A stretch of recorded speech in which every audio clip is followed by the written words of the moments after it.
ज़िले के जो टॉप क्रिमिनल्स हैं, जो टॉप 10 क्रिमिनल्स हैं, उनमें नंबर 1 पर कल्याणपुर चकमेसी थाना क्षेत्र में एक तरह का दहशत का नाम बन चुका था रमेश ठाकुर नाम का अपराधी, जो कि लदौरा गांव का है। रमेश ठाकुर और शंकर ठाकुर लदौरा गांव कल्याणपुर थाना का ही रहने वाला है।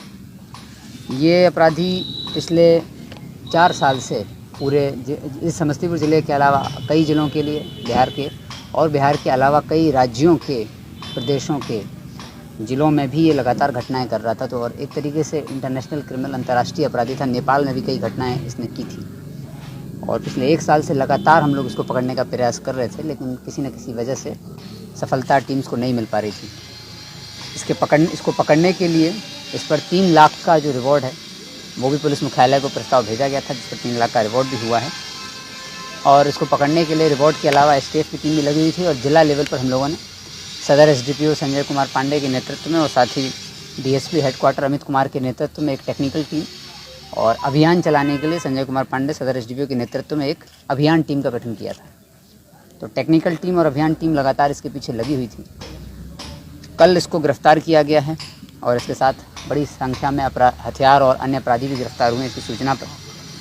तो कुल 5 अपराधियों को गिरफ्तार किया गया है, जिनके पास से 2 देसी पिस्टल, 2 देसी कट्टा, 4 जिंदा गोली, 1 बंदूक, 3.5 किलो गांजा, 4 मोबाइल और एक अपाची मोटरसाइकिल बरामद हुई है।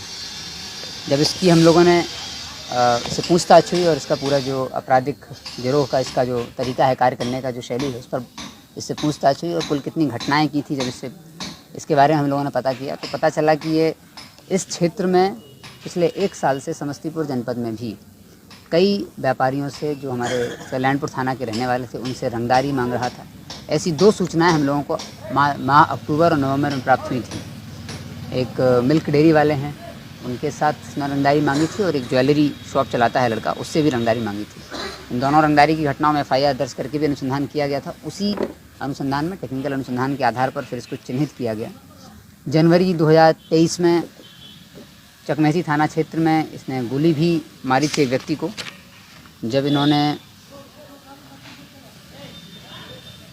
अपने 3 साथियों के साथ मिल करके मालीनगर उच्च विद्यालय क्रिकेट मैच खेलने के दौरान लक्ष्मण सहनी और शेखोपुर का एक अपराधी है आलोक कुमार, उसके साथ मिल करके प्रशांत कुमार और मणि सिंह पर गोलीबारी जनवरी 23 में की थी। और करुआ निवासी डॉक्टर जितेंद्र और कल्याणपुर के ज्योति ज्वेलर्स के संचालक साधु कुमार के साथ भी इसने रंगदारी मांगी वर्ष 2023 में। इसका पूरा आपराधिक इतिहास जब देखा गया तो पता चला कि वर्ष 2011-22 में 11-12 में ही ये नेपाल में 3 बड़ी लूट की घटना में 6 साल काठमांडू की एक जेल में रहा है। 6 साल जब ये काठमांडू की जेल में रहा, उसके बाद वापस निकला और फिर इसने अपराध करना चालू किया। वर्ष 2021 में शमशेर हत्याकांड में आदमी वांछित था। वर्ष 2021 में ही देवीलाल हत्याकांड में भी इसका हाथ था। वर्ष 2021 में सकरा थाना मुजफ्फरपुर में सीएसपी संचालक के साथ लूटपाट हत्या की गई थी और ऐसी कुल 4 लूटपाट की घटनाओं में भी ये वांछित था। वर्ष 2022 में धनबाद में, झारखंड के धनबाद जिले में मुथूट फाइनेंस गोल्ड लूट हुई थी। उसमें ये स्वयं घटनास्थल पर था और बड़ी लूट की घटना को इसने अंजाम दिया था। कुछ अपराधी उसमें पकड़े गए थे, लेकिन ये फिर उसमें भी भागा हुआ था। इसलिए मैंने आपको बताया कि ये अंतर्राज्यीय और अंतर्राष्ट्रीय अपराधी है। जमशेदपुर में भी इसने बैंक लूट की घटना की थी और हरियाणा के भिवानी में एक्सिस बैंक में लूट की घटना इसने की थी।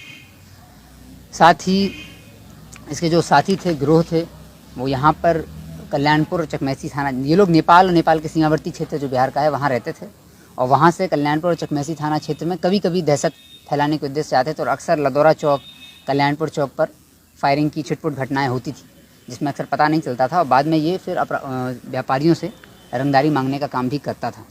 इसको पकड़ने के लिए हम लोगों ने 3 लाख का रिवॉर्ड भी घोषित किया था और कई टीम्स को इसमें लगा रखा था।